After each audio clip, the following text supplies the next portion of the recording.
Damn it. Mastery by Robert Greene. Let's see what it can tell us.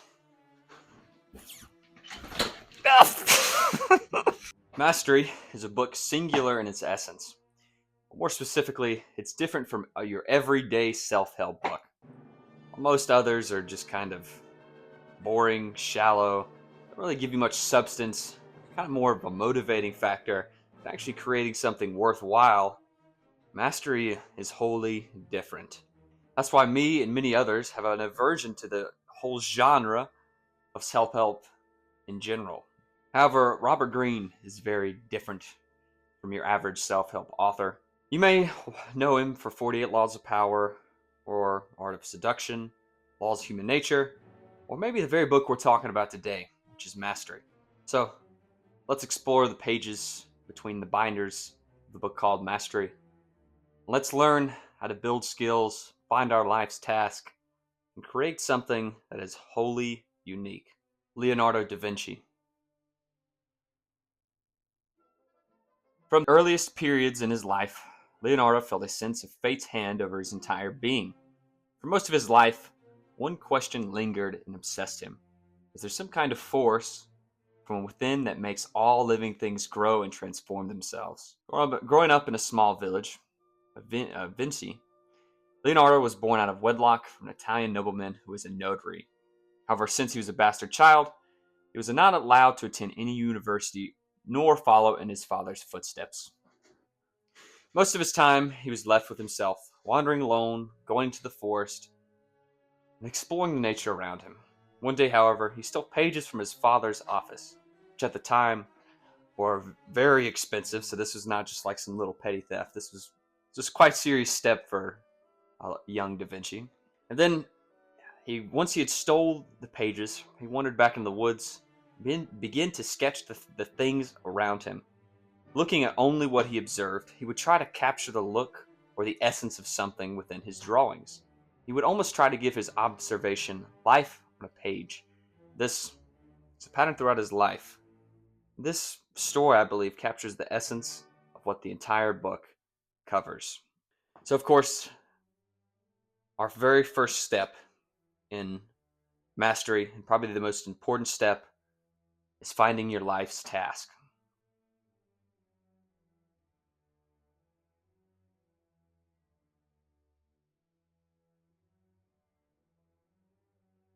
What is a life's task? What is Robert Greene talking about when he talks about a life's task? Well, you can boil it down to what we call a sensation. Like many masters in history, they experience a deep inclination or a sort of feeling for what they're doing. It's a driving force, something they feel from very early on. You may see this as purely mystical, but it can be something very real and very practical. And here's how we can explain it. We are solely unique. We are ourselves. We have a specific combination of DNA that will never happen in the universe again. We are like nothing else. We can never be repeated. And from early on, we do feel this pulse of our uniqueness. We feel it in our childhood. We feel this internal drive or this feeling to create, mainly in our childhood, but we can slowly learn to connect back to it. This internal drive is what some call destiny. It's a deep inclination, a voice, a drive, or a will to achieve. Is the very energy that will push you to fulfill your destiny. But beware, because there are counter forces. Some may call this distractions, but it is mainly your desire to fit in. If you really want to find and make something worthwhile, you do have to conquer this, because any of those forces can absolutely destroy your uniqueness and leave you with nothing left. For example, your parents can be such a voice or a force. It can be one of these counter forces that pushes you away from really what you want, telling you to have this career or that career when you feel the opposite. They tell you to do this or that. Basically, you mold your desires to someone else. You lose that sense of uniqueness that you felt from very early on. So how do we find this hidden life's task that Greene talks so much about? Well, he's got 3 steps, 3 tips for you to fully find that life's task of yours. One, you need to look within. You need to clear away the voices that you have accepted. You need to find who you are in the core of your person. Second, once you find this pulse, you have to find your vocation. What are you going to use this for? What are you going to do with it? Now, the word vocation means a strong sense of connection with your work, almost like a calling. Think of your current career. Is this the right one? Do you truly want to be making brownies for Miss Debbie this whole time? And you will know when you find the right life's task. It brings that sense of awe, that sensation of a deep love or a deep passion for things. So search deep and see if you can find it. Second is to understand finding your life's task is more like a quest. It's not a straight path. There's various angles and there's various things you must do to find it, but ultimately you will. Keep this in mind. Now, such a process as Green lays out is not so simple, and it's not so easy. However, some of these steps are for you to fill in, because obviously this is your life's task. Neither me nor Green can tell you how to craft it. However, it does have some strategies and methods that could help you deepen our vision to truly see where our life's task is. The first one is returning to your origins. Just like with Da Vinci, it's the same principle. Whenever we look back at a childhood experience, see what makes us unique, what makes us us, is usually found somewhere within our childhoods. It can be in many different facets. So to help, here are the most common ways that many figures have found their life's task. They're usually anomaly-alike things. They stand out more than most in our memories. These sensations, or these anomalies, can come from at least 4 generalized places. Number 1 is objects, 2, activities, 3, something in culture, or 4, just through a master, which we'll get into later. But as mentioned before, these are usually realized through sensations or type of feeling. It's a deep sense of love or awe to such things. So now, you should think deeply of what inspired you as a child. You need to connect deeply with yourself and uncover what these experiences or these anomaly-alike things rose in your life. Now, to make this a little bit stronger, this is not in the book, but I would suggest whenever you think of such anomalies in your memory or things that stood out the most, I suggest writing them down. So if you compile enough of them, you'll start to see the pattern of what your true life's task is. Now, there is a second tip or trick, and this is about developing your niche. This is the Darwinian strategy. Within our fields, we seem to be bogged down by things that distract us. We find it harder and harder to fully realize mastery because we split our attention in too many things. We give too many things too much attention too much of the time. This is one of the problems in our modern world. We split here, split here, split here, and split here. We're focused on 50 different things at once. And technology makes that a lot worse.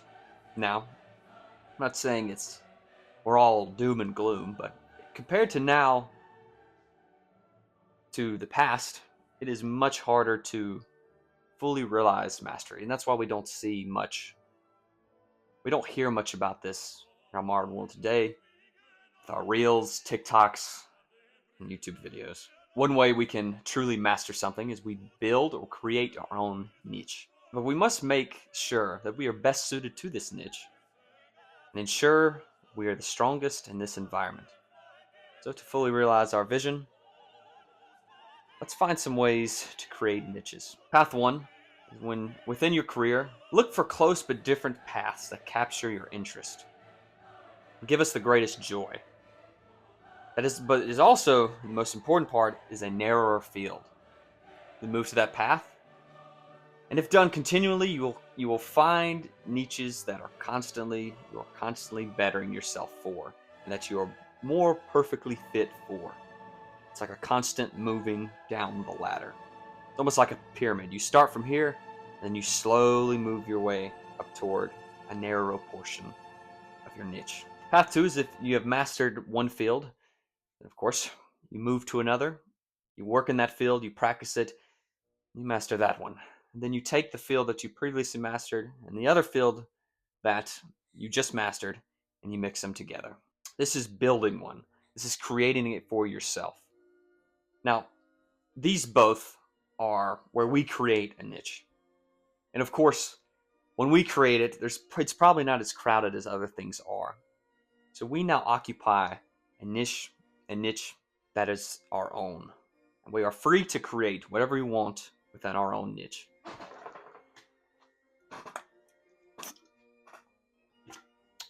I'm going to say, I said niche a lot in that one segment. Number 3 is avoid the false path. Just like I mentioned before, your parents can lead you astray. Friends, influences, many things can lead us away from such a path. For many of us, we choose careers based on money, fame, and comfort. As many of us have felt, it leaves a void in which we feel a deep depression, and we try to comfort ourselves, but it's no use. It will never be fixed. Instead, what we must do is ignore those forces, block out those voices, which push us to these conclusions of choosing careers that leave us empty in the end. And the biggest advice from this book, in this segment, if you've chosen a career that does not suit you, leave it. You have one life. This is the one time you will be here. Do not waste it in something you do not want to do. When choosing a career, finding your life's task, be sure to be flexible, be aware, be able to shift on a dime. Finding your life's task is the most important part of this book. Once you've found your life's task, everything else basically falls into place. So with this in mind, the rest of this will be ways we can sharpen our way to mastery, to focus in on certain aspects I mentioned earlier. Building upon what we know, the list I give above can be very tedious. All of the different things I mentioned can be tedious. But we can sharpen our senses to help us along this path of mastery. Most of them are self-explanatory, but as I mentioned before, that one little case of finding an anomaly through a master is the most trickiest thing. So how do we find a mentor / master? How do we realize things through them? When it comes to mastery, there's a phase which isn't given enough attention. That is the apprenticeship phase. And the reason for this is because it is a time filled without the glamour of achievement or the discovery, but it is a time which the skills while one is mastering are starting to shape and to build within your mind. It is a development that all masters must go through. We call this next segment the ideal apprenticeship. This is what we aim for, how we perfectly transition from the apprenticeship phase to the mastery phase. Now, this is a very important part of mastery because this is when we become more independent. Following advice from books or anything else will not have the biggest effect during this whole time. It's self-defeating. You can see this as your second education. Is the final judgment on your future. So keeping this in mind, there are some lessons that we must keep in mind regarding our field or path. Now, these lessons are loosely followed. So according to Green, this whole phase should be fit by one principle. The goal of your apprenticeship is not money, a good position or a title, or a diploma, but rather it's a transformation of your mind and your character. Let's look at the different dimensions of the ideal apprenticeship. Number 1 is the deep observation / the passive mode. Whenever you enter the world of the workspace or social environment, there are regulations, procedures, and power dynamics that guide the entire environment. So our task in entering such an environment is absorb as much of the reality as possible. Keep away from trying to make a name for yourself. In the first couple of months, of course, your only goal in this whole process during these first couple months is to learn. Observe the rules that govern success. Find the underlying rules of your work culture and understand them. Then observe the power relationships that are within the group. Who is really in control? Who has the most influence? Who really calls the shots? And also the obverse. Who's falling off? Who's trying to climb up, just as you. But keep in mind, even if some of these rules and things are ineffective, don't argue. Because right now, you are not in a position to really argue with them. But once you do reach a place of authority, then you can rewrite them. So remember, know every detail, push your ego aside, and observe. Step 2 is to practice mode and skills acquisition. This is the most important part of the entire apprenticeship phase. Building the skills to fully realize your vision. While reading and understanding concepts is good, Being in action and watching, observing is much better than any book can offer. This is mainly the power that is formed from mirror neurons.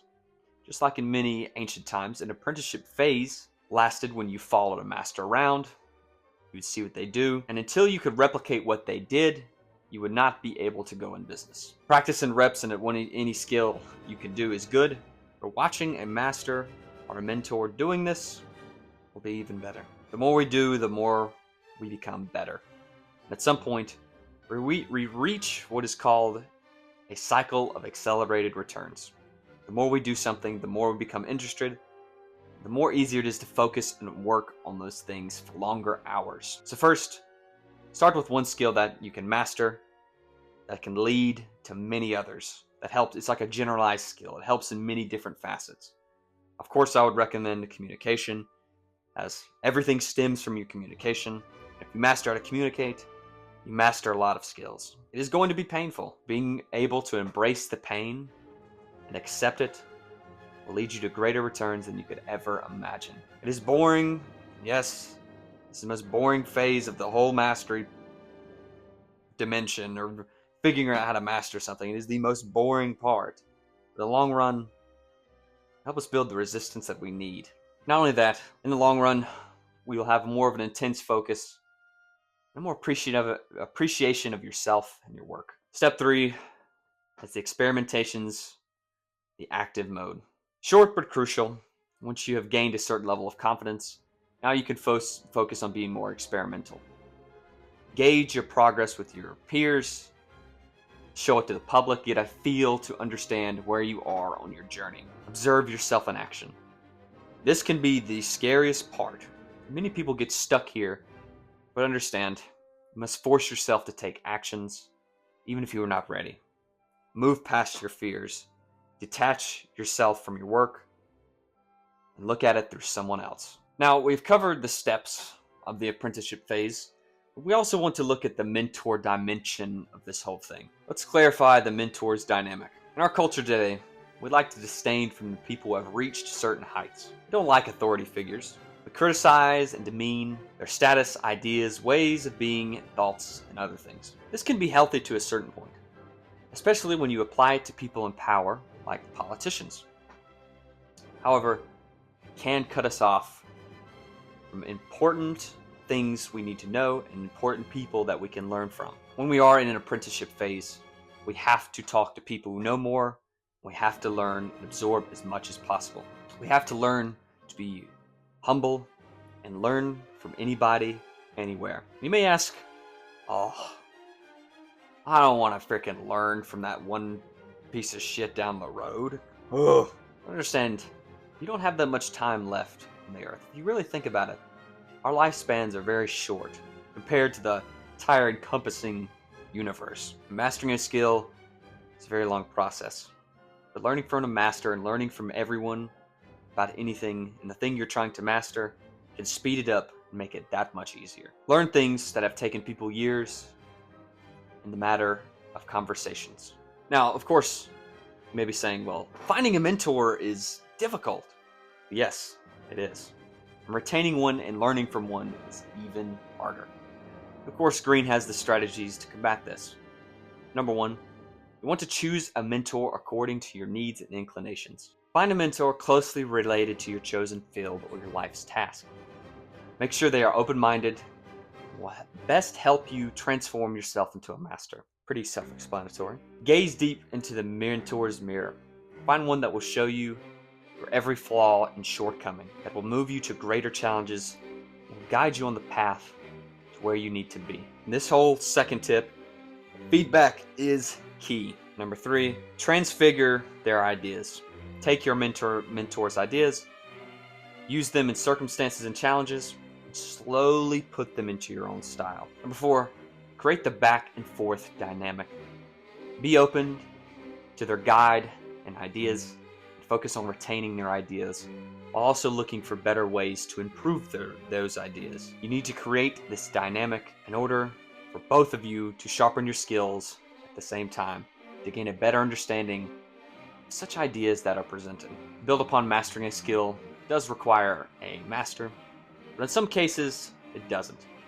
Take Thomas Edison, for example. Much of what he mastered, he learned on his own.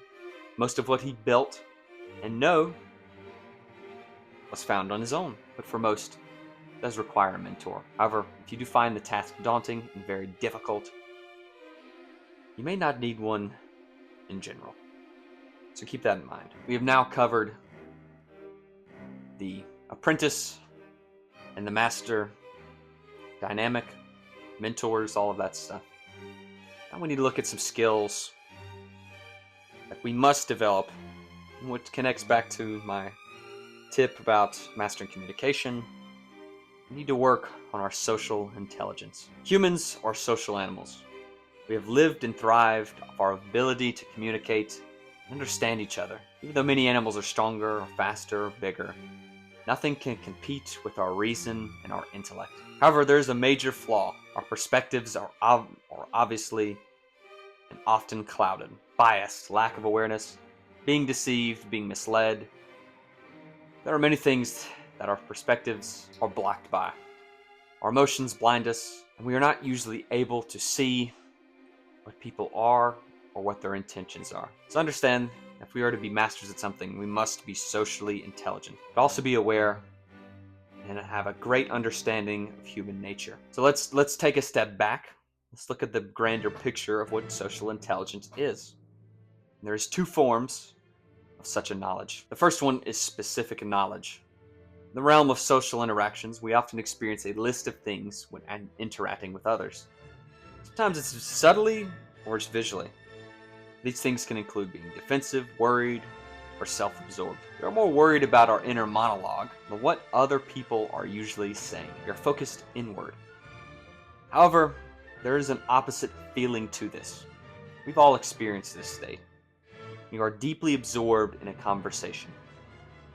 When there's a flow between you and another person, when you can focus on the other person and shut down your inner monologue. Within this state, we obviously are open to great influence, but we are also in a state where we can influence people the most. Because in this state, we seem to be a little bit more able to open up and to be fully present. But how do we bring our perspective to open like this in a conversation?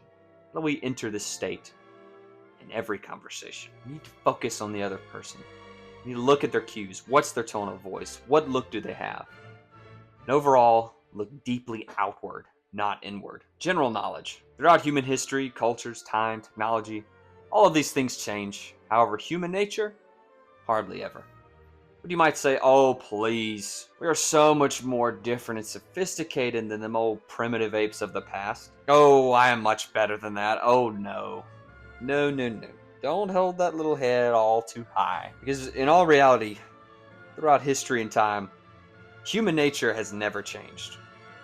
And there's obviously constants that are always there and will probably never change the next 100,000 years. The first one is envy.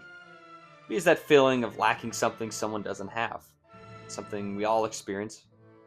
Most of the time we mask it with excuses or ways of making it look acceptable in a social sense. But here's what you need to look for to see if they really are. People praise too much, that little look some people get in the eye, you know what I'm talking about. Or they become a little too friendly, like that kind. But be aware, not all signs of these things will correlate to that. So it's really hard to tell. So this is a very tedious, very time-consuming thing. However, there is a tool you can protect yourself against such envy, and that is to use self-deprecating humor. I know none of you are envious of me through the camera. I do want to show you how well self-deprecating humor works. So as you see, I have a big-ass nose, and I have eyes that are somewhat uneven. And now for the rest of the video, you're going to only see my misaligned eyes and my big-ass nose. You're welcome. The next constant in human nature is our conformism. Oh, everybody thinks they're so much different. Oh, you think you're so much different with your Corolla and your Starbucks. You might be saying, what? I am different. No, you're not. Better stop that before you get a little paddling. Now, the reason for this is because most groups have rules that are almost religiously followed, and these are usually unwritten, and if you go a little bit too far outside of these rules, It'll be burned. The way to combat these unwritten rules is to push your individualism in your work. Let your work show your spirit, your individualistic spirit. Rigidity. A lot of times people hate change. They like to know. They don't like to not know. So be aware of this when you enter and give people a new idea. Self-obsessiveness. As I explained before, we are so involved with us that we forget what others are saying and their characteristics. We miss much of what happens in front of us. So be sure to practice shutting down your mind and fully listening. Active listening. Like right now. Are you listening when I'm saying? Or are you sitting there washing the dishes, doing something else, or thinking about something you need to do? As before, we have pointed out little things, social interactions, and little subtle hints of building our social intelligence. But being socially intelligent takes years. It's something we must master throughout our lifetime. So keep that in mind. Be sure to stay curious about it. But now, we can open our minds to create something great. The creative mind. Most of our creativity is lost to time. When we were children, we have powers of imagination, ideas that flow naturally. As we get older, we lose a touch of this. However, a lot of masters have kept or they return to such a state. That energy, that flow state, that point of creativity that feels like a river flowing. So let's bring that forth. The first thing is the creative task. Creativity is not rational. It's not intellectual. It is a spring from our emotions, our frames of mind, our characters we play socially. To create, we must be emotionally invested, feeling its pieces and our details within it. We have to use failures and experiments, embrace the pain, and feed your work the proper flow of work. I said work twice. Half-heartedness will only bring worthless work. How do we fully exercise this dimension, our creativeness? We have to let go of security. No more comfort. You are an explorer. You must leave the nest of comfort so that new things can find you. Build, test, fail, rework, redo, experiment, and expand. It is a way of being. We have to expand our vision. We have correctly connected to our active mind.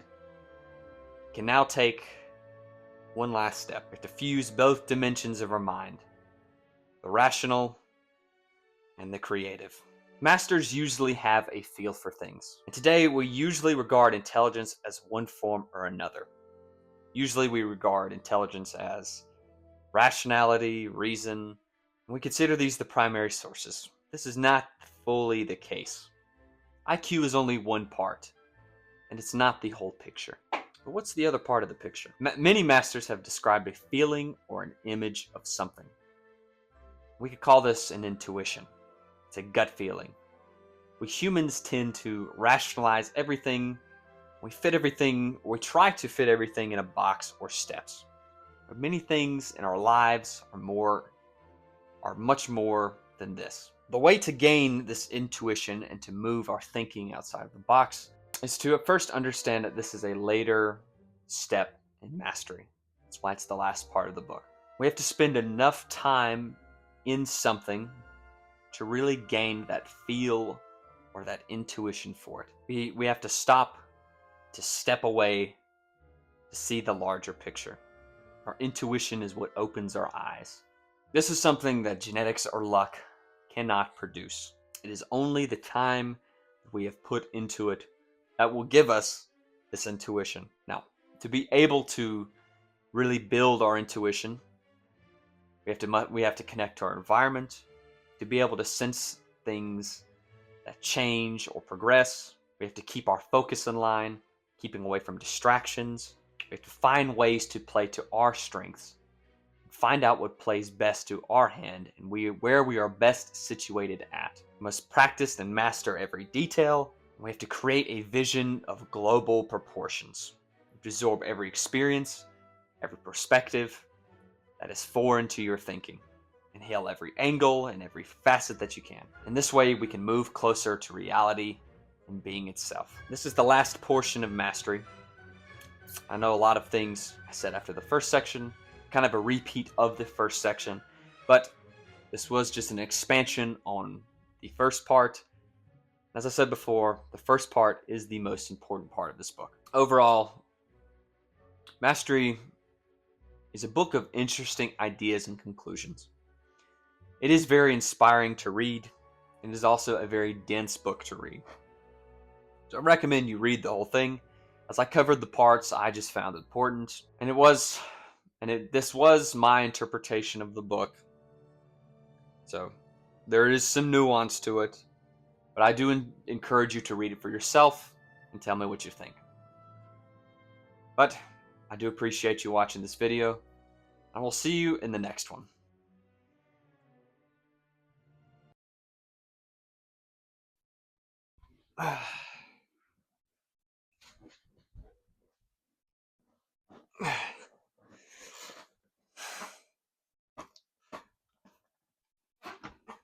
Mastery by Robert Greene. So how do we find this hidden life's task that Greene talks so much? Oh Lord. So how do we find one of these